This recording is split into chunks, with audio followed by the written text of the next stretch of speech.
Nermala Kenyam ka Nasdial content barwani lingwasame kanwar online TV channel anda madun shankosnyak malianong lere gwasame an wala shanka wel kel ke pay baro ron kina dangro udi jandangro ida bakel bane report ti bane kelinkel tikon ke too important report bikon kelingwasame ni man yambana rach ke queen and dangro ti chanak ka jonglei state rode bana rach no ka qui community kam shiken dori ni kana banpin kebot shika jen shika wagwa dab ka kandial bana jalinka jen report me key information mena kan konwe ni am mi jiram jidit gwas ma kanwar online TV channel dongo jen shangan yam kuji goro jen der channel der je support miti ka YouTube ko goro bi channel bi je subscribe kamidi ka Facebook ko goro no jen bi follow kam kuji no te kanwar online TV channel te ka YouTube channel wer ka YouTube bi je support bi subscribe ko bilatin kono ngwas me bikan shamala shibkaji kapat atel jany chana rach ke report ne ngwas me gwan mi chala do ne na chane dangro shakan na kane ta to kala telet da dop lo let ken shar ka jongle wa ken shaka ambush gwada dan nakatin police ne te ka jongle state chicken la do ne chicken investigation chicken carried out ka do brana shane dangro la two construction workers yakan kan re kono shana ramkel ran Ethiopia ramkel esa Sudanese kana wa nakake ka chankan wan ka jok ka tiang wan melet ken bridge kelet ken kubri dorashal ke du county chi local official chicken jo mo chicken lat kan jo chala kan gwasame kan ne to ken re kono shanak kan shaka employ ke shaka mo kalat a company Michel ke NYG company money a company construction ka ke company mala kubri ne la kalede jenlet ken kanosan part dung jongle ka jom chalat gwasame ramshala ge abara no jen engineer jen ramdan le gwasam chela do ne ajane ka tiang ka ta di jala 5 pm ka tuk tiang ne na lo ji cheng chewe pin dorashal ke wer kak village gwad mete kam wer nyol kene twijis ka poktap ka dukanti wa ka tuk tiang ga jen ta di chamo tekelet let ka lat dal kana le shanko lat kubri ka gor let wan gwad ma chala do sho te ka nat tishuben no kene le to wa jel kan kamech shukaran Ethiopia namo kan ransa Sudanese mo shukan ga jek tekelet gwad wa shukan ka barka shukan ka nak on spot ramkel mishikan kaka ramma wa churo da bar shukan turbilan dan let kan ga shukan banpin turbil kan bangen pingane ashure ay bar yoro den bar ke churo da bar ko chaje bar maja dan deten kono doy kaka ka jo chalat gwasme waram ne de kono nakake ne de ti wa kan ga kon ngach eno ka ngane du no te jo mo chalat gwasme ko kor ka mi shude me ke ramadan ci survive me ci ko poktap ju kala do ne ci ne terbila moy ne ban pin du no ne den kon tan ngane ka ke diw ne ka ne de kon tilla ngani great people administrative area ke ngani morle du county commissioner would inshallah John Shatim Ray she confirm rik mishikana mone ala bella natin kontil langwani ke community ndana tika great people administrative area ala GPA ngai kondial ano ngwane japa kana la nada ne gonda domne ko kala na mulka mo an gwada mo yom chigi je yob kene nak buka rodin bar buka kwak buka nang mete man meritin buka nang ene duwar mete gwada mo kwana whatever you la nang kene la telum ben kene pin tiang mom chigi chobu ka jodan chala nyo ka duka ni commissioner John Shatim Ray chala do ne na chibin ka tiang ka 5 pm je kan ladan kon let ka jen company let kan kubri dor chal ka mo wer kak gwad ma shukan na chukani unekten ka shuru din chobar so ne kon la victim ne kon chanak ran Ethiopia kan ran South Sudanese kane de kon nakana jene ke murle criminal issues missionaro je kane de content dor mo mishal ka mo Michal ka moi greater people administrative area Michal yor ka mako cha koren cha yor ka kare dan chito Michal greater people administrative area information minister Michal yor ka mun Michal ka je ko worship jok cha jugono cha na cha kana jana jugono telemen haja ka kuide ajane telemen ko tichun winami ti cha na onak jane telemen ko jane shu ana da shaka ka le yene shaka ka te ka ngwana ko di jane greater people administrative area ka tien ka ngwana ko dong le na de kana akanne we are not aware of this attack jen joran kana aduno cha nga jeno ne ne de content na kana wa ka morle use a check ala greater people administrative area kene ko na na ka da do ko kan wa lo kano de char da ji and da we dorian ko char mi we dorian ngain manana to char mo gwalong char mi je chop che jen ka jong le che we dorian wa da to ngwander ka jaka go especially de ko na chukabno market ramodu no we kok dari we ka char dari we ka market der don dare ko anyok dar go abuka gatin kon we dul gor dan cho hajal der we dul gor ka mara dien bone der go along ka ji humanitarian workers nan kan kon ke non kan et nan kan dor mu de na iten kontin chu je long de ko lokka ka ke de lokka je da cho easy long de kan kwak cho nan bukan community bukan ko lok ajena go ko de road development there to tin ke de na de kan chare de kan jagolat ke bana me cha no greater people administrative cause me a char cha jala de very easy long ko de kum da malawi ke de ni de kan nganen kon nyon kana de kan shomal ya kef no mo one thing mo look at netin content we can no me cha dop cha jala ko nien babat ko jan dop dan kon ku kan kon je je ba gad ba ga pe ju kan go kwak ba nang cha bu de je re rop taram la ka mala chu no so one of the factor me here jonglei right now so I mean and you greater people administrative area kan de kon jeng kan de kontin nakana ni chang do no chi kan la do di kan chi ka part of that kan telengwana ken di chiwe telengwana ken di now na kan winami so ne di chilu ran Ethiopia kan ran South Sudanese na me wa investigation mo ngoda tanaten ba ne to kontin naka ne dangro chi ba ngaji no kan but very clear ikon nakana ne nakana kemweni greater people administrative area ki GPAA wanaka another report che jone no take a report banyo munyo ay kel gwadame a report me very important chala do ne take a community mishikan da orient chikana ban pinkan dial kador shal ko mo kapoita is county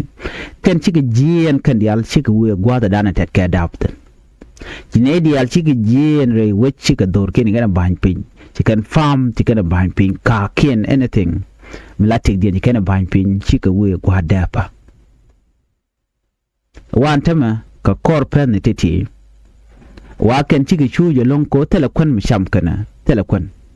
god ken chushka telepu to go telekon misham ka don we no biga survive ke biga tek o biga we gwadap ka biga tet ka da biga god ken kan kulo nyaw mana kan dul gor ka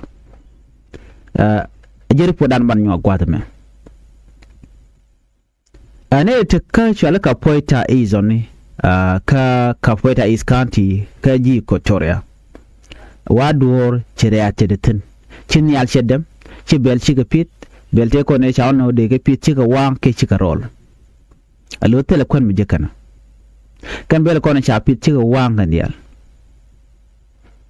gwada dana ku tam nen ko lo we de ka nger ki de kon de jektin wa ci ga wang ci ga jek so ku je mone wa ne te ngone ken ki ji dori je tel kon mi sham kana ka kon ku kan je ka jen farming je kana ka agriculture ko ngai ko na wi ka so Sudan te rami mo iran ka kon gwada mana mishi dorchi tene kechi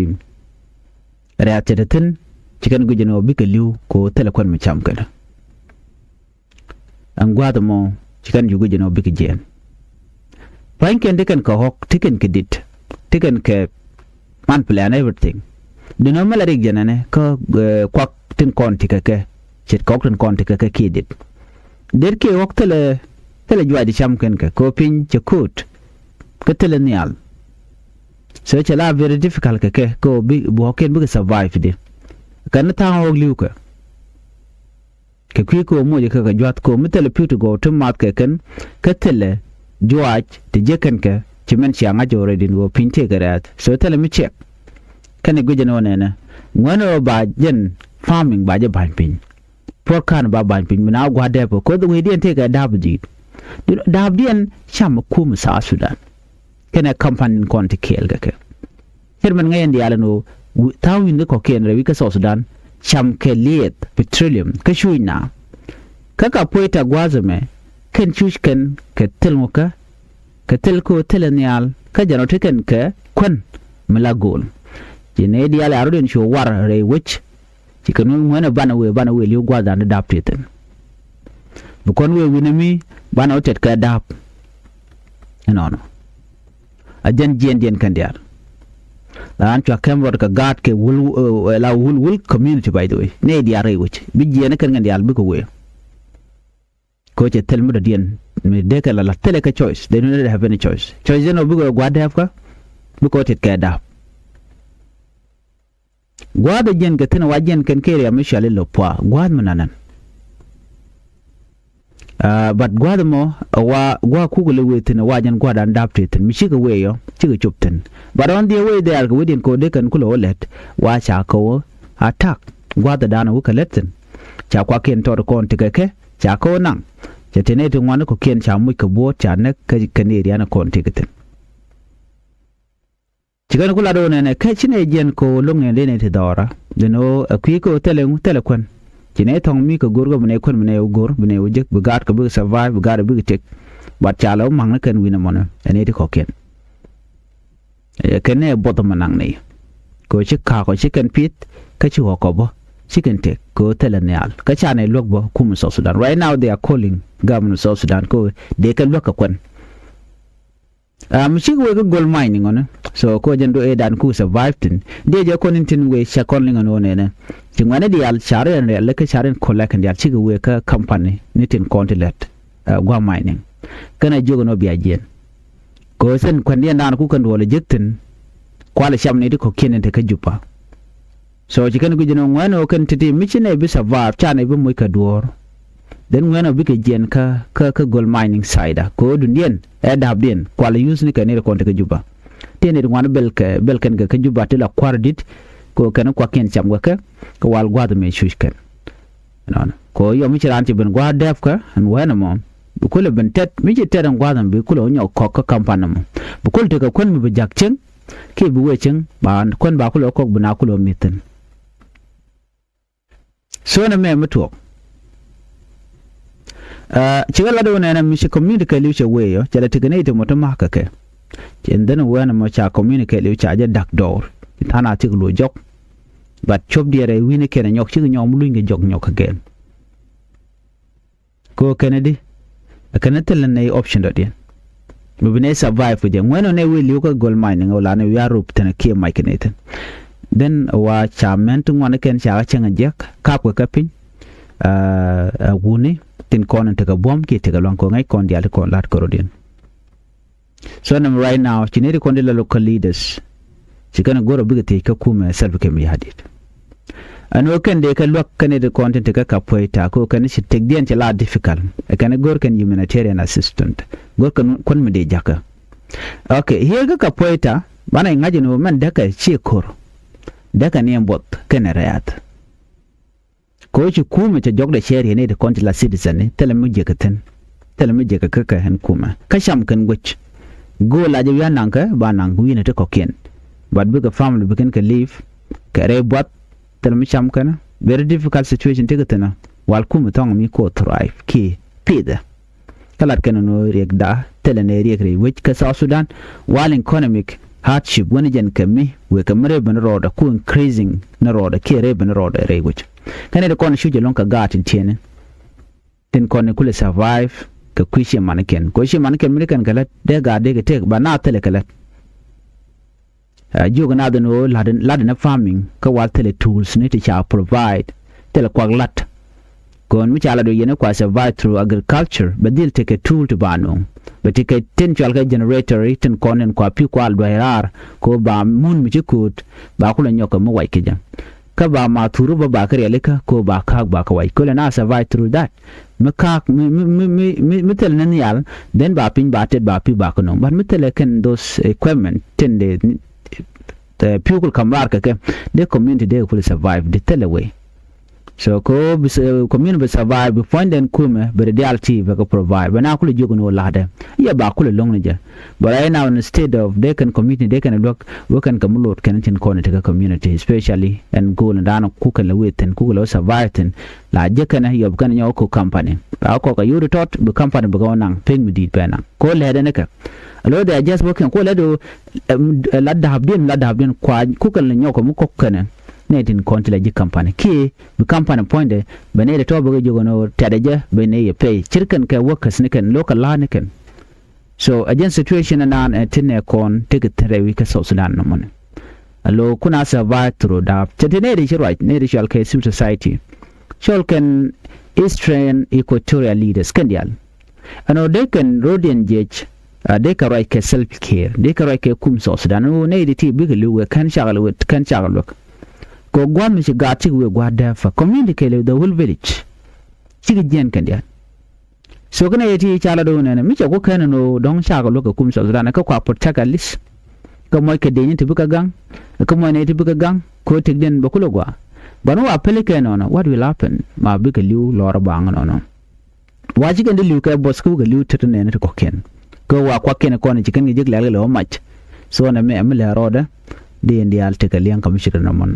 ana me ejen report an gore de nyaa ka yekel an bana nyo je another report je pro je no jin bi no online tv channel bi je support ka bi gore no bi nyaa ga ne ko ken an bi atemal ban je another report bye bye